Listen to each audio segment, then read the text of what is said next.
ఎలా ప్రారంభిస్తారో మాకు అర్థం కావట్లేదు.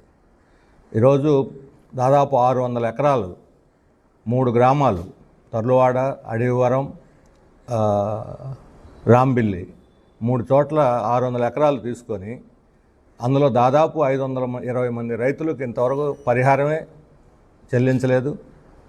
డీఫారం పట్టా ఆ తర్లువాడలో ఉన్నటువంటి డీఫారం పట్టా ఉన్న వాళ్ళకి 5గురికి అసలు ఇంతవరకు ఎలాంటి పరిహారం అందించలేదు.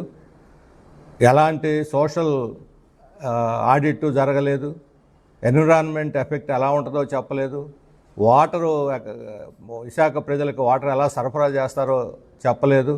ప్రజల మధ్యలో ఉన్నటువంటి అనేక సమస్యలని పరిష్కరించకుండా, వాటికి సమాధానం చెప్పకుండా, మేము గూగుల్ సెంటర్ ప్రారంభించేస్తున్నాం అని చెప్పి లక్షలాది ఉద్యోగాలు వస్తున్నాయని ఒక ఆశ భ్రమలు పెట్టి ఈ రకంగా యువతని ప్రత్యేకించి తప్పుదారి పట్టించడం అనేది న్యాయం కాదు. ఎందుకంటే 1,80,000 ఉద్యోగాలు వస్తాయి అని చెప్పి మురిపం చూపిస్తున్నారు. 5-6 వేల ఉద్యోగాలకు మించి రావని స్వయంగా కేంద్ర మంత్రి ఒకరు చెప్పారు. మన రాష్ట్రానికి చెందిన కేంద్ర మంత్రి, బీజేపీ నాయకులు చెప్పారు. బహిరంగంగా వాళ్ళు చెప్పిన మాటలు రికార్డ్ అయ్యి ఉన్నాయి. మరి 5-6 వేల ఉద్యోగాలకినూ లక్షలాది ఉద్యోగాలకి అసలు సంబంధం ఏమైనా ఉందా? ఈ 5-6 వేల ఉద్యోగాలైనా లోకల్గా ఎంతమందికి వస్తాయి? ఇక్కడ ఉండే స్థానికులకి అందరికీ ఇచ్చేస్తే స్థానికులకి ఏం మిగులుతాయి? ఉత్తరాంధ్ర యూత్కి ఏమొస్తుంది? అందుకని ఈ ప్రశ్నలకు సమాధానం చెప్పకుండా కేవలం భ్రమలు పెట్టి గూగుల్ అనగానే ఇది గూగుల్ కాదు, వాస్తవానికి ఇది గూగుల్ కాదు, గూగుల్ బ్రాండే, మనకు వచ్చేది గూగుల్ బ్రాండే. ఈ భూమి అంతా కూడా 600 ఎకరాలు రిజిస్టర్ చేస్తుంది అదాని కంపెనీ పేరుతోటి. అంటే గూగుల్ అనే బ్యానర్ పెట్టుకొని అదాని కంపెనీ రహస్యంగా దీంట్లో ప్రవేశిస్తున్నది. మొత్తం భూములు వాళ్ళకే ఇస్తున్నారు. ఇప్పుడు సేల్ అగ్రిమెంట్ పోయి సేల్ డీడ్ చేస్తామని చెప్పి మళ్ళీ ప్రభుత్వం నిర్ణయించింది. సేల్ అగ్రిమెంట్ అంటే భూమి మీద పూర్తిగా హక్కులు రావు. సేల్ డీడ్ అంటే ఇక పూర్తిగా హక్కులు వచ్చేస్తాయి. ఈ 600 ఎకరాలు ప్రజల నుంచి బలవంతంగా తీసుకొని ఎలాంటి పరిహారం, ఇప్పుడు 1.5 బిలియన్ డాలర్లు పెడుతున్న 15 లక్షల కోట్లు మన దీంట్లో చెప్పాలంటే 15 లక్షలు అంటే 15 లక్షల కోట్లు అంటే దాదాపు రూపాయల్లో 1.2 lakh crores. ఇంత పెట్టుబడి వస్తుందన్నప్పుడు అంత పెట్టుబడి పెట్టేటువంటి గూగుల్, ప్రపంచవ్యాప్తంగా పెద్ద కంపెనీగా ఉన్నటువంటి గూగుల్ 600 ఎకరాలు కొనలేదా? మరి అన్నీ ఫ్రీగా ఇస్తుంటే మరి ఈ 1,20,000 కోట్లు పెట్టుబడి ఎందుకు? అవి కూడా ఫ్రీగా వస్తాయేమో, బ్యాంకుల వాళ్ళు వీళ్ళు ఇస్తారు. ఇక పెట్టుబడి వచ్చేది అక్కడ. మరి ఇంత పెట్టుబడి పెట్టిన వాళ్ళు భూములు కొనలేరా? భూములు ఫ్రీ, నీళ్లు free, current free, tax free, registration free, అన్నీ ఫ్రీలే. ఉచితాలు ప్రజలకు మాత్రం ఏ ఉచితం వద్దు, ప్రజలకునే లాగేస్తారు. కార్పొరేట్లకు మాత్రం ఉచితం ఇస్తారు. 22,000 కోట్ల రూపాయలు ఉచితాలు ఇస్తున్నారు. ఎవరిని ఉద్ధరించడానికి? మేము కొన్ని ప్రశ్నలు ఈ సందర్భంగా లేవనెత్తుతున్నాం. 25వ తేదీలోగా ఈ తర్లువాడలో ఉండేటువంటి దళితులకి, అక్కడున్న రైతులకి పూర్తి స్థాయిలో పరిహారం చెల్లించి కానీ మీరు ప్రారంభం చేయడానికి వీల్లేదు. నేను ఎమ్మెల్యే గంటా శ్రీనివాసరావు వెళ్ళి ఏదో మేము ఇచ్చేస్తాం మీకు అన్నీ సర్దుబాటు చేయడానికి ప్రయత్నించడానికి. కలెక్టర్ గారు ఏమంటారు? కలెక్టర్ మారి నాకు తెలియదట. కొత్త కలెక్టర్ వచ్చారట, పాత కలెక్టర్ ఇచ్చిన హామీలు కొత్త కలెక్టర్ తెలియదంట. అంటే అధికారులు మారంగానే హామీలు మారిపోతాయి. ఎమ్మెల్యే గారికి అసలు ఏది గుర్తుండదు. అంటే మీకు రైతులు, ప్రజలు, దళితులు ముఖ్యం కాదా? కార్పొరేట్ల సేవలోనే తరిద్దాం అనుకుంటున్నారా? కార్పొరేట్లు వస్తే సరిపోద్దా? ప్రజల అభివృద్ధి, ప్రజల భద్రత మీకు అక్కర్లేదా అని మేము అడుగుతున్నాం. అందుకని తర్లువాడ గ్రామ ప్రజలు ప్రతిఘటిస్తున్నారు. ఈరోజు మొత్తం పోలీసు వలయంలాగా మార్చేసి ఆ గ్రామాన్ని ఎవరు పోకుండా, ఎవరు వాళ్ళని పరామర్శించకుండా ఏమిటి దౌర్జన్యం, దుర్మార్గం అని అడుగుతున్నాం. మీరు తప్పు చేయకపోతే ఎందుకు మీరు దాన్ని ఆ గ్రామంలోకి ప్రవేశించకుండా వాళ్ళని అణిచివేసేటువంటి ప్రయత్నం చేస్తున్నారు? వాళ్ళు చెప్పేది విని వాళ్ళ సమస్య పరిష్కరించండి. 25వ తేదీలోగా ఈ సమస్య పరిష్కారం కాకపోతే మేము చలో తర్లువాడ పెడతాము, ప్రతిఘటన చేస్తాము. మీకు నిజంగా నీతి, నిజాయితీ, చిత్తశుద్ధి ఉంటే గూగుల్ రావాలి, ఇక్కడ యువతకు ఉద్యోగాలు రావాలి అనే చిత్తశుద్ధి కానీ ప్రభుత్వానికి ఉంటే 25వ తేదీ లోపల ఈ సమస్యలను పరిష్కరించాలి. లేకపోతే ప్రభుత్వానికి గూగుల్ రావడం ఇష్టం లేదు, దాన్ని ఏదో రకంగా వివాదంలో పెట్టి మళ్ళీ కాలం పబ్బం గడుపుకోవడానికి ప్రయత్నం చేస్తుందని చెప్పి అనుకోవాల్సి వస్తుంది. మీకు నిజంగా గూగుల్ రావాలని కోరుకుంటే ఈ సమస్య పరిష్కరించండి. అలాగే పంచగ్రామాలు ఉన్నాయి. 25 సంవత్సరాల నుంచి పాపం ఆ ప్రజలు పోరాడుతూనే ఉన్నారు. వచ్చిన ప్రతి ప్రభుత్వం హామీలు ఇస్తుంది, ప్రతి పార్టీ హామీలు ఇస్తుంది, అధికార పార్టీలు అన్నీ. కానీ ఇంతవరకు వాళ్ళకి రెగ్యులరేషన్ లేదు. సింహాచలం భూములు కాబట్టి మేము రెగ్యులరైజ్ చేయము, దేవుడి భూములు అని చెప్పేవాళ్ళకి కార్పొరేట్ కంపెనీకి గూగుల్కి 160 ఎకరాలు ఇవ్వటానికి చట్టం అడ్డం రాలేదా? లేకపోతే ఎండోమెంట్ చట్టం, లేకపోతే దేవస్థానం అడ్డం రాలేదా? వీళ్ళకి మాత్రం ఆగమేఘాల మీద ఇచ్చేస్తారా 160 ఎకరాలని? పంచగ్రామాల ప్రజలకు మాత్రం ఒక రెగ్యులరైజ్ చేయడానికి మీ చేతులు రావా? తక్షణం సింహాచలం ఆ పంచగ్రామాల ప్రజల ఇళ్ళన్నిటి కూడా రెగ్యులరైజ్ చేయాలి. ఈ సందర్భంలో ఆ ప్రజలకు రెగ్యులరైజ్ చేస్తేనే మీరు గూగుల్ తెచ్చిన దాని ఫలితం ఉంటుంది. లేకపోతే ఆ గూగుల్ని అక్కడ ప్రజలు కూడా వ్యతిరేకిస్తారు. గూగుల్కి ఒక న్యాయం, అదానికి ఒక న్యాయం, పంచగ్రామాలు ఇక్కడ ఉండే స్థానిక ప్రజలకు ఇంకో న్యాయం. అంటే ప్రజల్ని లేపేసి మీరు వాళ్ళని ఉద్ధరిస్తారని అడుగుతున్నాను. అన్నిటికన్నా ముఖ్యమైనది ఇప్పుడు ఈ డేటా సెంటర్ల వల్ల 1 డిగ్రీ ఉష్ణోగ్రత పెరుగుతుంది. ఇది ఎన్విరాన్మెంటలిస్టులు చెప్పిన, ఇది ఆంధ్ర యూనివర్సిటీ వాళ్ళు అధ్యయనం చేసి చెప్పిన ఇది అధ్యయనం. ఇప్పటికే విశాఖలో ఎక్కడా చెట్లు కనపడవు. ఢిల్లీ కన్నా మించిపోతుంది ఇక్కడ పర్యావరణ పొల్యూషన్. ఎండ వేడి తట్టుకోలేక జనం చచ్చిపోతున్నారు. ఎక్కడ చెట్లు, ఉన్న చెట్లు కొట్టేస్తున్నారు కానీ చెట్లు ఏమో ఎక్కడ పెంచడం లేదు. మరి ఈ డేటా సెంటర్ వస్తే ఈ వేడికి ఇంకో డిగ్రీ పెరిగితే విశాఖ ప్రజల పరిస్థితి ఏంటి? అంటే విశాఖ ప్రజలకి ప్రాణాలను పణంగా పెట్టి మీరు డేటా సెంటర్ కార్పొరేట్లకు సేవ చేస్తారా? విశాఖ ప్రజలు ఏమైనా పర్లేదు, వాళ్ళని హతం చేసైనా సరే, ఆ అడ్రస్ లేకుండా చేసైనా సరే. ఇప్పుడు సింగపూరు, అమెరికా ఇవన్నీ అలాగే కదా అభివృద్ధి అయినాయి. లోకల్ ప్రజలందరినీ నాశనం చేసి బయట నుంచి వచ్చిన ఫైనాన్స్ కార్పొరేటర్లు ఆక్యుపై చేసి అభివృద్ధి చేశారు. అట్లాగే ఈ నగరాన్ని కూడా ఫైనాన్స్ కార్పొరేట్లకు అప్పచెబుదాం అనుకున్నట్టున్నారు, లేకపోతే రియల్ ఎస్టేట్కి దలుచుకున్నట్టున్నారు. స్థానిక ప్రజల్ని బతకనివ్వరా మీరు? విశాఖపట్నం ప్రజలను బతకనివ్వరా? మరి ఎన్విరాన్మెంట్లో ఏది? దానికి స్టడీ ఏది? సమాధానం ఏది? అలాగే వాటరు ఎక్కడి నుంచి తీసుకొస్తారు? విశాఖపట్నం ప్రజలకు అవసరమైనటువంటి ఏలేరు నుంచి వస్తూ పోలవరం నుంచి ఇప్పుడు వీళ్ళకు మళ్ళిస్తే, విద్యుత్ కోసమును వాళ్ళ ప్లాంట్ నిర్వహణకు మళ్ళిస్తే విశాఖపట్నానికి మంచినీళ్ళ సమస్య ఏంటి చెప్పాలిగా, లెక్కలతో సహా చెప్పాలిగా. ఆ వివరాలు కూడా చెప్పరు. సోషల్ ఆడిట్ ఏది? అక్కడ ఆ ప్రాంతంలో 5 గ్రామాల ప్రాంతంలో అక్కడ ఆర్థిక సామాజిక పరిస్థితులు ఏంటి? ఇంతకాలానికి సోషల్ ఆడిట్ చేయడానికి కూడా మీకు సమయం తీరిక దొరకలేదా? ఇదేనా స్పీడ్ ఆఫ్ డూయింగ్ బిజినెస్ అంటే అని చెప్పి అడుగుతున్నాం. అందుకని ఈ ప్రశ్నలకు సమాధానం చెప్పకుండా ప్రజలను భ్రమల్లో పెట్టి విశాఖపట్నం ప్రజలను గాలికి వదిలేసి మేము మీ డేటా సెంటర్ తెస్తామని చెప్పని దీన్ని రకంగా కానీ చేసే పని అయితే ఖచ్చితంగా ప్రజల నుంచి ప్రతిఘటన ఉంటుంది అని చెప్పే విషయం ప్రభుత్వం మర్చిపోకూడదు. అందుకని తక్షణం తరువాడతో సహా మొత్తం ప్రజల సమస్యలు, పంచగ్రామాల సమస్యలు, ఎన్విరాన్మెంట్ సమస్యలు, మంచినీటి సమస్య, వీటికి పరిష్కారం చెప్పి వాళ్ళు వీటిని ప్రారంభించాలి. ప్రభుత్వానికి జవాబుదారీతనం ఉండాలి కదా. జవాబుదారీతనం ఉందా లేదా అని కూడా మేము ప్రశ్నిస్తున్నాం. ప్రజల పట్ల మీకు ప్రభుత్వానికి జవాబుదారీతనం ఉందా లేదని తెలుసుకున్నాం. దీనికి సమాధానం చెప్పాలి. అలాగే ముఖ్యమంత్రి నిన్న E3 అనే ఒక పథకం ప్రవేశపెట్టాడు.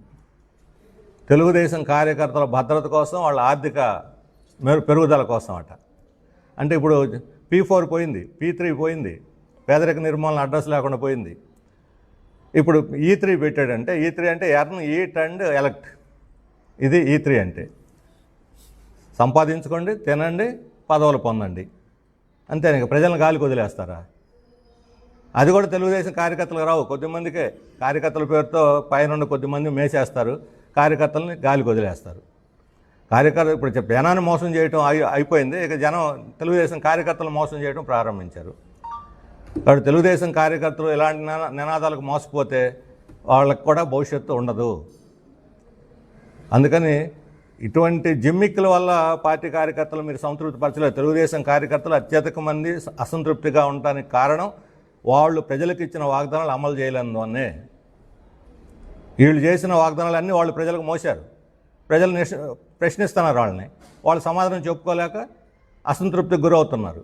అందుకని ప్రజల సమస్యలు పరిష్కరిస్తే తెలుగుదేశం కార్యకర్తలు కూడా సంతృప్తి ఉంటారు. దాన్ని వదిలేసి, ప్రజలను గాలికి వదిలేసి ఇప్పుడు కార్యకర్తలను సంతృప్తి పరిచే పనిలో చంద్రబాబు నాయుడు గారు పడ్డారు. ఎక్కడి నుంచి ఎక్కడికి వచ్చారో దీన్ని బట్టి అర్థమవుతుంది. అందుకని ఇది సరైనటువంటిది వైఖరి కాదు. అట్లాగే మొన్న క్యాబినెట్ సమావేశం జరిగింది. దాంట్లో ఈ 22A భూముల్ని ఈనాం భూముల్ని రిలీజ్ చేస్తున్నట్టు చెప్పారు. 22A రైతులు సాగు చేసుకొని వాళ్ళ పట్టాదారులుగా ఉన్నటువంటి హక్కులు కలిగిన రైతులందరివి 22A నుంచి మినహాయించాలి వాళ్ళకి తక్షణం. వాళ్ళదేమో సంవత్సరాల తరబడి గడుస్తూ ఉంది. రైతులు ఎన్ని అర్జీలు పెట్టుకొని కలెక్టరేట్ చుట్టూ తిరిగినా 22Aకి పరిష్కారం దొరకట్ల రైతులకి. కానీ ఇప్పుడు కార్పొరేట్లకు భూములు ఇవ్వటం కోసం మాత్రం అమ్ముకోవడానికి, బ్యాంకుల్లో పెట్టుకోవడానికి కూడా అవకాశం ఇస్తారట. ఇళ్ల స్థలాలు పంపిణీ చేసి వాటిని కూడా అమ్ముకోమంటున్నారు. అమ్ముకోవటానిక మీరు ఇచ్చేది? ఇదే మీరు పేదలకు ఇచ్చే సందేశం? శాశ్వతంగా ఒక హక్కు, ఒక ఆస్తి కల్పించాల్సింది పోయి మీకు ఇస్తాం, మీరు అమ్ముకోండి, ధనవంతులు కొనుక్కుంటారు, భూములన్నీ మా పరం అయిపోతాయని. ఎందుకంటే గవర్నమెంట్ ఉచితంగా ఇచ్చింది కదా, ఎంతకు వచ్చినా అంత వచ్చినట్లని ప్రజలకు ఆశ చూపెట్టి ధనవంతులు కొనేస్తారు. ఇంతకుముందు ధనవంతులు కొంటే రిజిస్ట్రేషన్ అయ్యేది కాదు. ఇప్పుడు రిజిస్ట్రేషన్ చేసే హక్కులు ప్రభుత్వం కల్పిస్తుంది. అంటే ప్రజలకు ఆస్తి కల్పించడానిక, ఆస్తి పోగొట్టడానిక? ఇది మీరు ప్రజలందరినీ ఆస్తిపూర్ణలు చేస్తామంటూ వాళ్ళు ఉన్న ఆస్తిని కూడా కొల్లగొట్టేటువంటి చట్టాలు చేయటం అనేది కరెక్ట్ కాదు. దాన్ని మొత్తం అందరికీ దీని నుంచి మినహాయింపు ఇవ్వాలి. న్యాయంగా రైతులందరికీ కూడా శాశ్వత హక్కు కల్పించాలి ఆస్తుల మీద అని చెప్పి మేము అడుగుతున్నాం. అట్లాగే జోన్లు పెట్టింది ప్రభుత్వం. నేను క్యాబినెట్లో 6 జోన్లుగా, 3 ఉన్నవాటిని 6 జోన్లుగా విడగొట్టారు. ఈ 6 జోన్లన్నీ మిక్సింగ్ చేసేసారు. ముఖ్యంగా మా డిమాండ్ ఏంటంటే ట్రైబల్ ఏరియాకి ప్రత్యేక జోన్ ఉండాలి. సేతంపేట నుంచి ఎట్టపాక వరకు, భద్రాచలాన్ని ఆనుకుని ఎట్టపాక వరకు ఉన్నటువంటి మండలాలు, ఏలూరు జిల్లాలో, అలాగే తూర్పుగోదావరి, శ్రీకాకుళం జిల్లాలో ఉన్న ట్రైబల్ మండలాలు, వీటన్నిటిని కలిపి ఒక జోన్గా, ట్రైబల్ ఏరియాలో ఉన్నటువంటి వాటన్నిటిని కూడా ఒక జోన్గా చేయాలి. అప్పుడు ఆ ట్రైబల్ ఏరియాలో ఉద్యోగాలు పేద గిరిజన యువకులకు రావడానికి అవకాశం. ఇప్పటికే జియో 3 రద్దు అయిపోయింది, వాళ్ళకి ఉద్యోగాలు లేవు. 900 ఉద్యోగాలు ఉంటే పోలవరం జిల్లాలో 54 ఉద్యోగాలు వచ్చినాయి.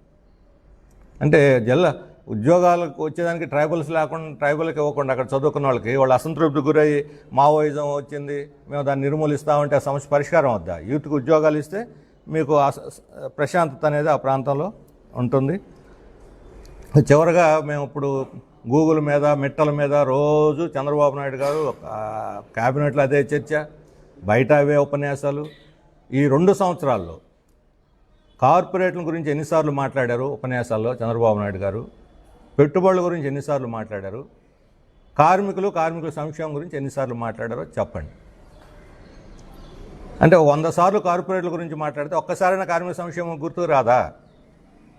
లేబర్ కోడ్లు పెట్టి వాళ్ళకి హక్కులు లేకుండా వాళ్ళని పూర్తిగా బానిసలుగా మార్చేసి, కనీస వేతనాలు లేవు, వలసగా వాళ్ళకి రక్షణ లేదు, వాళ్ళకి జీతభత్యాలు లేవు, ధరలు పెరిగిన ఇన్ని రకాలుగా కార్మికులు ఇబ్బందులు పడుతూ ఉంటే కనీస వేతనాల కోసం ఈరోజు స్కీమ్ వర్కర్స్, ఆశాలు, అంగన్వాడీలు, మున్సిపల్ వర్కర్స్, ఎలాంటి వాళ్ళు ఆ కనీస వేతనాలు కూడా దొరక వాళ్ళు ఆందోళన పడుతున్నారు. వాళ్ళని ప్రభుత్వ ఉద్యోగులకు గుర్తించి వేతనాలు పెంచాలి. ప్రభుత్వ ఉద్యోగులు, టీచర్లు వీళ్ళకి బకాయిలు కూడా చెల్లించలేదు, వేజ్ కమిషన్ వేయలేదు, అదే వేజ్ బోర్డు వేయలేదు, కనీస వేతనాల బోర్డుని ఇంతవరకు.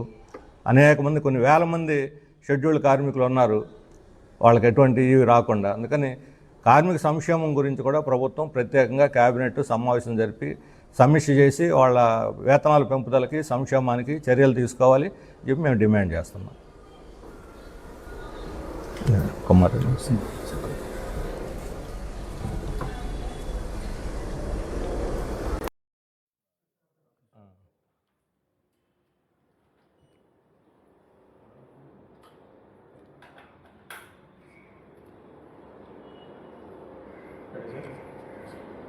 మా ఉద్దేశంలో రాజధాని అమరావతిని వివాదం చేయటం మంచిది కాదు. గత ప్రభుత్వం 3 రాజధానులు అన్నది.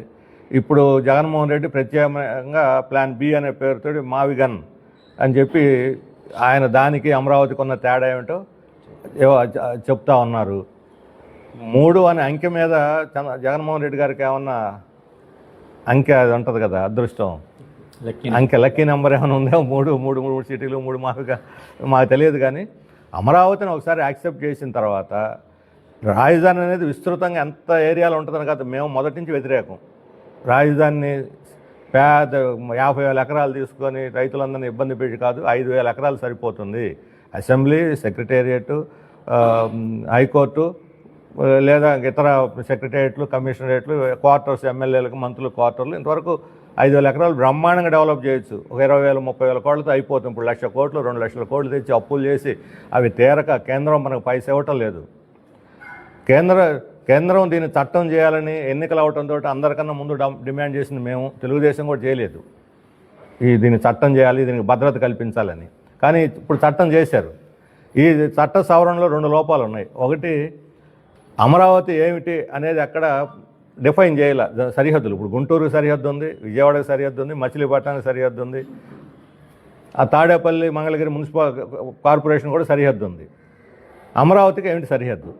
జగన్మోహన్ రెడ్డి గారు ఏమంటున్నారు, ఈ 3 అమరావతి గుంటూరు విజయవాడ మొత్తాన్ని కలిపి ఒకటే సరిహద్దుగా మార్చమంటున్నారు, ఆల్రెడీ ఉంది కాబట్టి అని. చంద్రబాబు నాయుడు గారు ఏమంటున్నారు, సిఆర్డీఏ అంటున్నారు. ఇద్దరు చెప్పేది దాదాపు ఒకటే. మచిలీపట్నం దగ్గర ఒక్క టౌన్ తేడా. పోర్టు కావాలని, పోర్టు ఎక్కడికి పోద్ది, మన రాష్ట్రంలోనే ఉంటుంది కదా. మేము చెబుతున్నాయంటే 29 గ్రామాల పరిధిలో 24 కిలోమీటర్ల పరిధిలో ఉన్నటువంటి రాజధాని ప్రజా రాజధానిగా మౌలికమైన వసతులతోటి దాన్ని నిర్మించుకుని తొందరగా ఇప్పటికే లేట్ అయ్యి వివాదంలో పడింది. మొదటి టర్మ్లో చంద్రబాబు నాయుడు గారు మొదటి టర్మ్లో దాన్ని పూర్తి చేస్తుంటే తాత్కాలిక రాజధాని అని, లేకపోతే ఒక పెద్ద ఊహించుకొని సింగపూర్ సిటీ నిర్మించాలని రోమ్ నగరం నిర్మించి రోమ్ చక్రవర్తి ఏమయ్యాడు? చివరికి తగలబడుతుంటే పీడోలు వాయించుకుంటూ కూర్చుంటే అడ్రస్ లేకుండా పోయాడు. తర్వాత ఈ పిచ్చ నగరాలు నిర్మించాలనే పిచ్చ అక్కర్లేదు. ప్రజల్ని గురించి పట్టించుకోండి. ప్రజల్ని గాలికి వదిలేసి నగరాలు నిర్మిస్తాం, ఇళ్ళు కడతాం, గోడలు కడతాం అంటే ఇళ్ళు గోడలా కావాల్సింది ప్రజల ఆదాయాలు పెంచండి. అందుకని ఈ సరిహద్దుల దగ్గర ఈరోజు అమరావతి ఎక్కడ, మావిగన్ ఎక్కడ, సిఆర్డీ ఎక్కడ, ఈ రకమైన వివాదాలు అనవసరం. అమరావతిని దాని ప్రాథమికమైనటువంటి ఆ 24 కిలోమీటర్ల పరిధిలో 29 గ్రామాల పరిధిలో దాన్ని నిర్మించి యాజ్ ఎర్లీ యాజ్ పాసిబుల్, ఎంత తొందరగా నిర్మిస్తే అంత తొందరగా వివాదం ముగుస్తుంది. అందుకని దీని చుట్టూ వివాదం చేసి రాజకీయాల మొత్తాన్ని కూడా డైవర్ట్ చేయటం మంచిది కాదు. తెలుగుదేశం వైఎస్ఆర్సీపీ ఇద్దరు కూడా ఈ వివాదాన్ని కట్టిపెట్టాలని చెప్పి కోరుతున్నాం.